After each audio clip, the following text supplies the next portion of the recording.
Lord Atkin here of the Scottish House of Lords.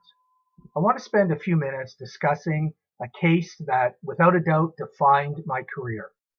It happened more than 75 years ago and is the case of Donoghue versus Stevenson, also known as the case of the Paisley Snail. Now, without a doubt, this case is still cited by courts all over the common world, particularly when it comes to negligence and product liability situations. Now, May McAllister, as she was known at the time, was born in Glasgow on July 4th, 1898. When she was 18, she married Henry Donoghue, and together they had 4 children, although unfortunately only one lived beyond the age of 2 weeks. The couple separated in 1928, and she moved in with her brother. On Sunday, August 26, 1928, May Donoghue took a train 7 miles west of Glasgow to a little shire known as Paisley. There she met a friend and they went to the Wellmeadow Cafe. The friend purchased a pear and ice for herself and a Scotsman float, which was basically ice cream and ginger beer, for May Donoghue. The owner of the cafe brought over the ice cream and poured some ginger beer over it from a bottle that looked similar to this, dark, brown, opaque, almost impossible to see into. May Donoghue enjoyed the ice cream, but later, when the friend poured the rest of the ginger beer into the glass, a partially decomposed snail also poured out. May immediately felt ill and complained of nausea.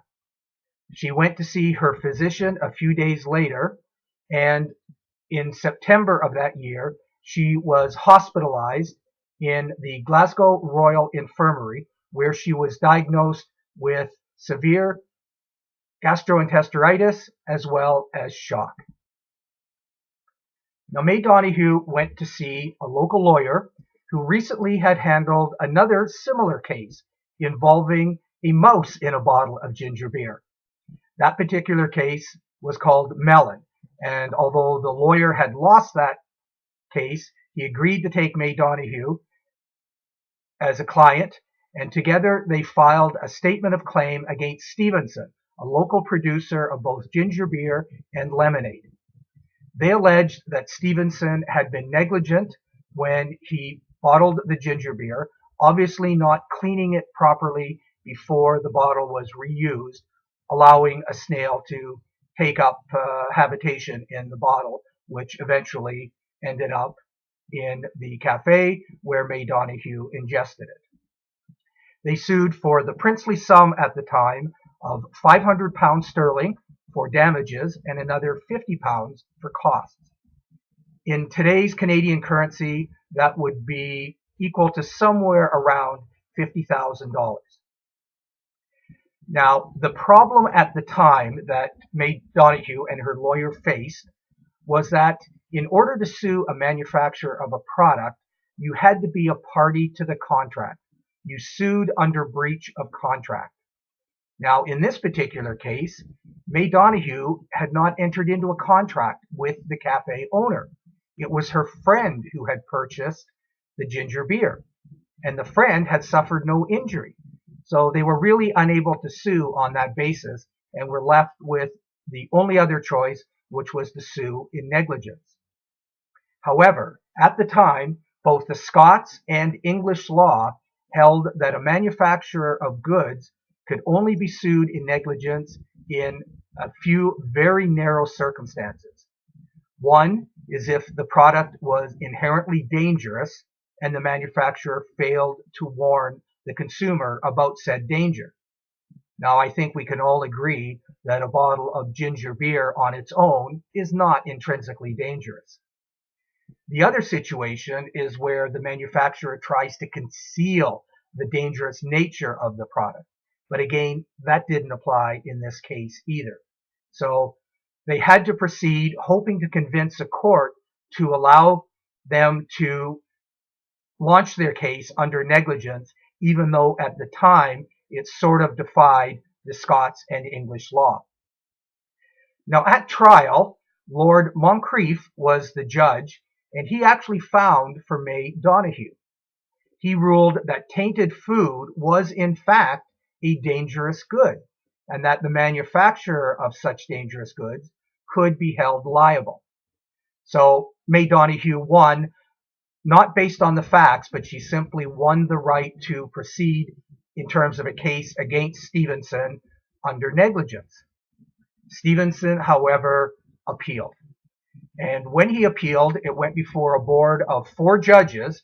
And believe it or not, these 4 judges were the same ones that were involved in the mouse in the ginger beer case that had taken place approximately a year or so before the May Donoghue situation.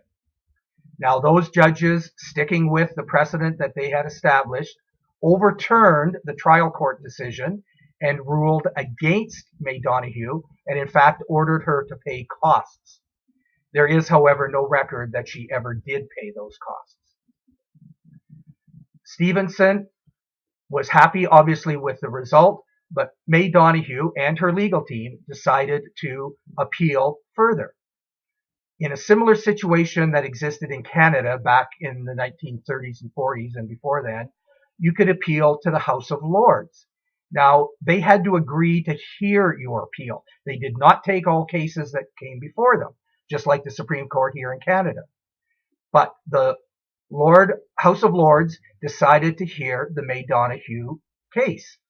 She also applied to be heard as a pauper, claiming that she had no more than £5 worth and could not possibly afford to pay costs if she were to lose. And the courts granted that exception as well.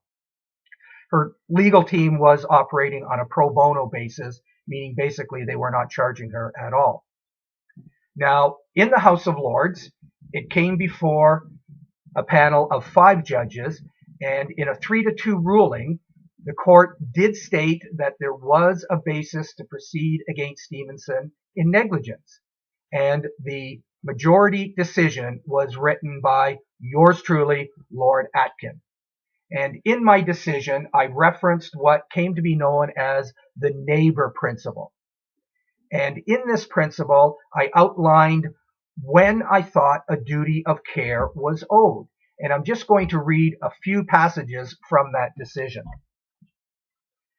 The rule that you are to love your neighbor becomes, in law, you must not injure your neighbor. And the lawyer's question, who is my neighbor, receives a restricted reply. You must take care to avoid acts or omissions which you reasonably foresee would likely injure your neighbor. Who then in law is my neighbor? The answer seems to be persons who are so closely and directly affected by my actions that I ought reasonably to have them in contemplation as being so affected that I am directing my mind to the acts or omissions that are called in question. So in this particular case, the courts did rule that Stevenson, as the manufacturer, owed a duty of care to Donoghue, that they should have had her in mind as the consumer, that their actions would affect her. And in fact, I went on further to state in my judgment that a manufacturer of products which he sells in such a form as to show that he intends them to reach the ultimate consumer in the form in which they left him, with no reasonable possibility of intermediate examination, and with the knowledge that the absence of reasonable care in the preparation or putting up of the products will result in the injury to the consumer's life or property, owes a duty of care to the consumer to take reasonable care. And so because of this ruling, Donoghue was able to proceed with a court action against Stevenson. This case was to be heard in January of 1933, but unfortunately Mr. Stevenson passed away the previous November. Now, May Donoghue and her legal team did proceed against the executors of the estate.